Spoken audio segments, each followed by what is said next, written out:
What's going on? This is Legend Over all about the kicks. Subscribe to the channel, put a like on the button. Now we're gonna talk about NBA YoungBoy and Jay Prince. Jay Prince is a legend. He had a record label back in the day. He's from Houston. He's not a rapper, but he used to write rhymes and shit. You know, he used to be a gangster. You know what I'm saying? He sold drugs back in the day. Never got caught. He one of them dudes who took his money and took his drug money and built an empire. He signed Scarface, the rapper, the legend Scarface. Y'all know who Scarface is. Who put out like 7 classic albums. One of the greatest rappers of all time, but he don't get the respect he should. But he's one of the greatest rappers of all time. The boy is a beast. Him and Tupac was best friends. They did dope songs together. They did like 3 or 4 songs together. If Tupac was still alive, they would have did an album together. Scarface is a legend. He's Ludacris' nephew. Uncle. Sorry, Ludacris' uncle. And that's how Ludacris got his deal with Def Jam South. Ludacris would have got signed anyway. But why not sign with your uncle? Because you're not gonna get robbed. He's going to get you a good deal. And I think at that time Ludacris signed for like $1 million or some shit like that. But Ludacris was with he was DJ with Lala, Carmela Anthony wife. They was DJ. They started together. And you know what I mean? So besides that part, NBA YoungBoy, I just feel like he's young as fuck. He country as a motherfucker. He's from the same neighborhood Boosie from. I know who Boosie is. Boosie Badass. NBA YoungBoy, he's one of the hottest rappers out in the game right now. I don't really listen to his music, to be honest with you. I don't know none of his songs. I you know what I mean? I heard a few snippets, but nothing to be like, yo, let me watch it, this to him, this to him. He sound like he's dope. I didn't, me having dealt with a lot of new artists, man, I can't just fuck with you because you got 1 or 2 good songs. You know what I'm saying? You gotta have some dope ass material, dope albums and shit. You know what I'm saying? So anyway, I guess somebody broke in his house, stole his shit. He moved to Houston and shit. And Jay Prince got his shit back.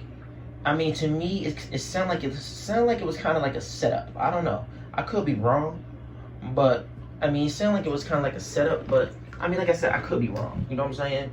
People do stuff just to do stuff to, get their Instagram popping off or get their Snapchat popping off.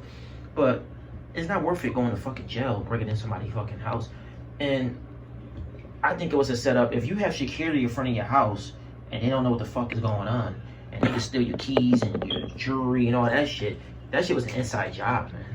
Or they could be just doing that shit for, NBA YoungBoy could be just doing it just to be doing it. I don't know. Because niggas do anything these days to just get fucking views and fucking get their clock up and all that bullshit. But NBA YoungBoy, he do got a mouth on him, man. You know what I'm saying? And he almost got shot like 2 years ago in Miami, Florida, at a motel and shit. You know what I'm saying? Allow him running his mouth out here in the streets. Let me tell you something. These rappers, you gotta understand, my dude. You a rapper. I'm not saying you wasn't no gangster, but you young as fuck. I think NBA YoungBoy is like 22, 23 or some shit. So you're not really a gangster, my nigga. Stop trying to be a gangster. But I understand his video. He shot a video talking about, the car come with 2 keys. If you wanted to, get up with him, you should have called her. I think he should have called her. I don't think you should put everything on social media. And you gotta understand, a lot of the OG niggas back in the day, they ain't never used to do no shit like that. So seeing this shit happening with OGs like Jay Prince, to see him to go online, he's like, I got your keys, I got this and that. It's a shocker because he's so much a gangster, and he don't need the shine. He got so much love in Houston. Houston, that's his town. Like 12, 13 years ago, the FBI was trying to set him up. He beat the case. The cops that tried to set him up, they in jail right now for like maybe 10, 20 years for, beating up black people, taking their drugs, shooting black people, and they actually got caught. So he beat that case. You know what I'm saying? Salute him. If he didn't have the money, he may want to beat that case. So you gotta salute a person like that who beat the system. But anyway, man, I just want to say something about that shit. I just think Jay Prince need to leave it alone, man. You too old, man. You like 55 years old. You got millions of dollars. You got fucking beautiful houses. You own mad stuff, man. I just don't feel like, Getting in with a 22 years old kid or 23 years old kid is not even necessary. But man, listen, man, subscribe to the channel, Legend of War, all about the kicks, and put a like on the button and share the video. One love, peace.